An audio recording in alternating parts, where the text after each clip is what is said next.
Hey guys, today we're going to be talking about this Dana 30 axle that I've been working on. Uh, this Dana 30 axle or similar Dana 30 axles came in several Jeeps, you know, YJs, TJs, XJs, ZJs, WJs, and everything in between that use a solid front axle. Um, so one of the several weak points of this axle is the upper control arm mount. And this upper control arm mount is nothing but stamped steel.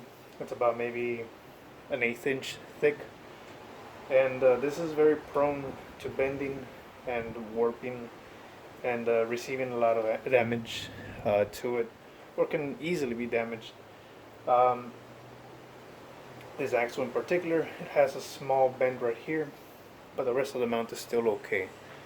So what I did was I went to good old eBay, and I found me this Dana 30 upper control arm gusset, and this gusset is supposed to weld on here and onto the tube to give it a little bit more strength when you apply a little bit more pressure. Now, before people go on and lose their mind about a Dana 30 axle, this one in particular is going to go on an XJ that doesn't see any heavy trail and no rocks, nothing like that. Here where I live, we have mud and sand and a lot of highways. So this is going to be perfectly fine for this axle. We're just refreshing this axle, and this is one of the things that I want to take care of while this axle is out of the XJ. This can also be done under the Jeep itself or under the vehicle, but since we have the axle out, might as well do it right now. One of the things that we're going to do is, since we are going to be welding this piece of metal, we're going to go ahead and clean up the surfaces where it's all going to weld.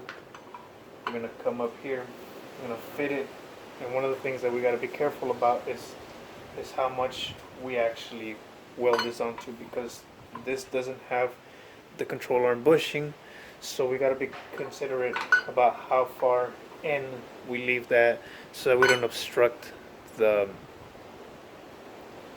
control arm bushing when we install it.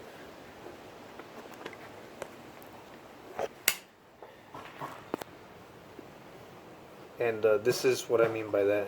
You don't want this gusset to be too far down, but you want it to be just about a little bit or less than flush, where you can still get some weld behind there and still be able to weld this on here perfectly fine.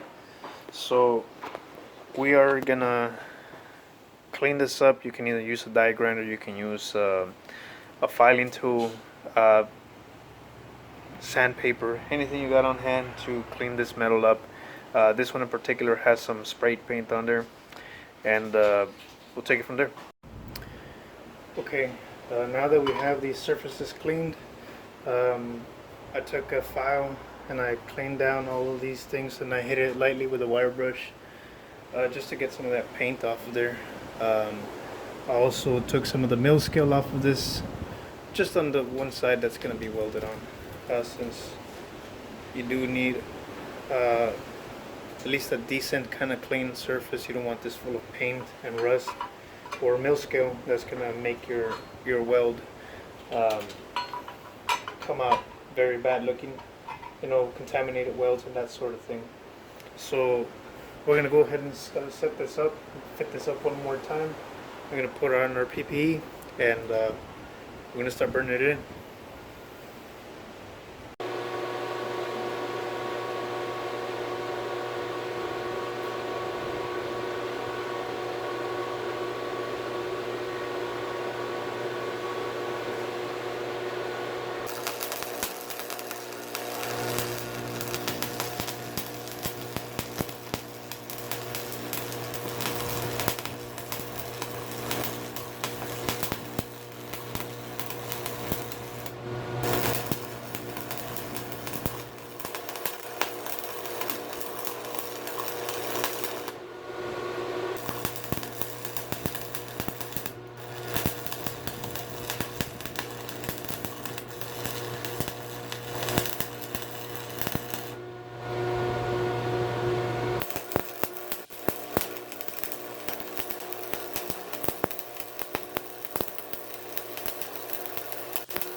So yeah, once you guys are satisfied with what you got with the welds, I know mine are porous and there's quite a bit of undercut there, but I'm satisfied with what I've done here.